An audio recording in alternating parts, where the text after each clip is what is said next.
تنها ماندم رو اجرا میکنن. امیدوارم است که مورد پسند همه عزیزان قرار بگیرد. برنامه زیادی همه هنرمندان هستند. من هنرمند نیستم، هنرمند شمعی است افروخته که تا چشم بر همزنی سوخته، نصیبش به جز اشک و از آه نیست، ز راز درونش کس آگاه نیست، بسوزد بنالد بکاهد روان که روشن کند محفل دیگران. میخونم آهنگ بعدی رو از استاد غلام حسین بنان به نام تنها ماندم. خاموش کن، حرف نداریم از همه هنرمندان. اتوبوس رو خاموش کن، خاموش کن اتوبوس رو. تنها ماندم، تنها ماندم،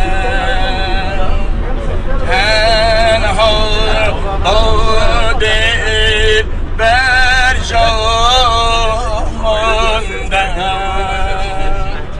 روز خود به کس نگفتم، مهرت را به دل نهفتم، با یادت شبی که خفتم، چون غنچه سحر شکفتم، دل من ز غمت فغان برآرد، دل تو ز دلم خبر ندارد، پس از این نخورم فریب چشمت، شرر نگهت اگر گذارد، وصلت را ز خدا خواهم از تو لطف و صفا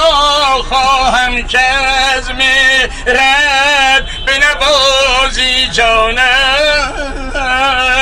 عمر من برد شد ای تو بی منو هم تا که دردی هست نبود درمانم.